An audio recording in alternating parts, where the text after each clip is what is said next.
Hey guys, I just wanted to show you this part of the garden today because things are looking really beautiful right now.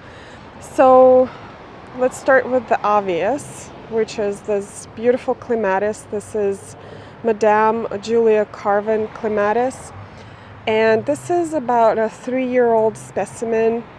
It's covered with flowers, and the thing was this spring is that it actually got chlorosis right there. Do you see that leaf?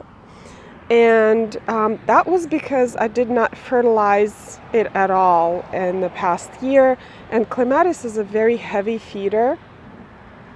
So I promptly fertilized it back in April. I gave it a slow release organic fertilizer, and it rebounded. The foliage turned green. It has tons of flowers. It's been blooming for at least a month.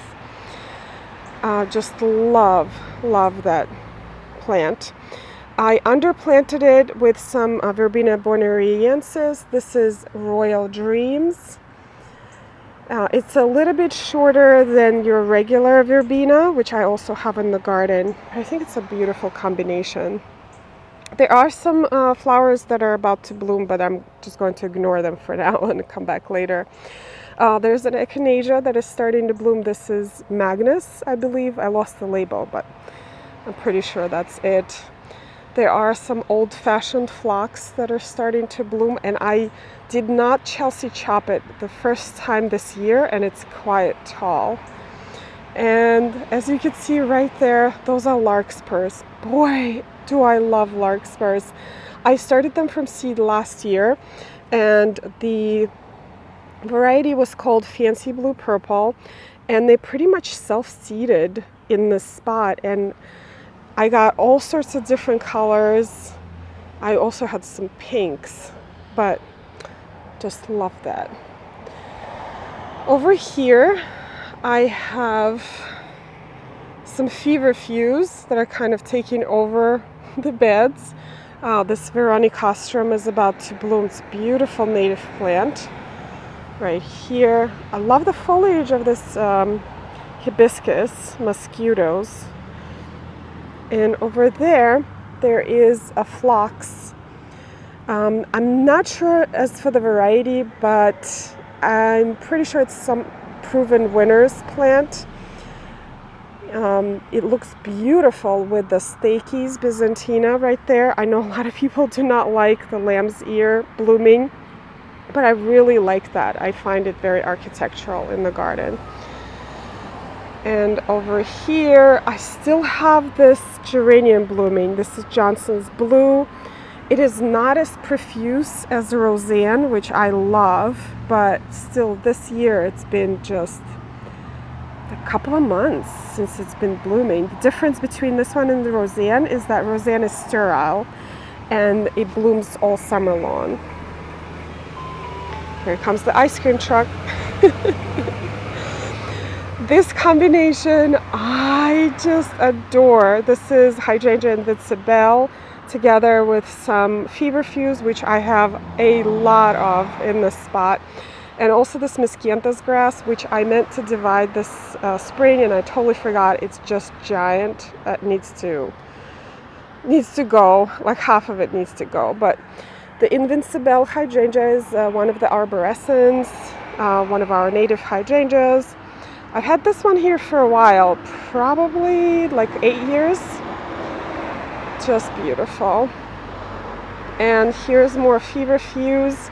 Feverfews are my favorite plant for like dappled shade or a dry shade situation, because there's not a lot of things that will bloom in a condition like that, and feverfews are just so sweet. And look at this contrast between this 9-bark and the feverfews. All right, let me slowly pan you around here. This is the other side of the border. And more feverfews. Just want to see how this hydrangea looks from this angle. This little aster-like looking plant, this is Kalimeris. And it is so sweet. Also a great plant for like part shade, dry situation. This whole part of the garden, like, I've struggled to plant plants here that will live okay. And if you have this kind of situation, these are the plants that you can plant. By the way, I do have some swamp milkweed here. It's not blooming yet, but it will. I love the fragrance of that thing. Okay, there's more Kalimeris here, more feverfews. I mean, look at that. Isn't that so pretty? Here's another angle of the Phlox with the lamb's ear.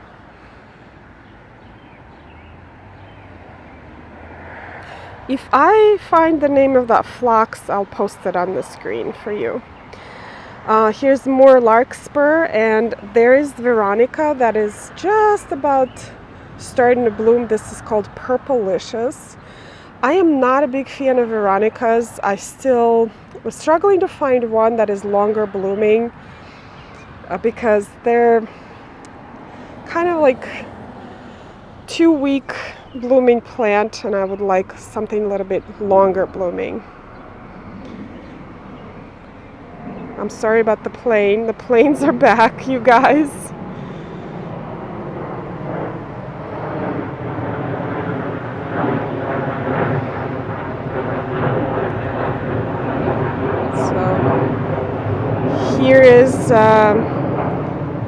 Here's a view from this angle with the larkspurs and the feverfews, the Veronicas.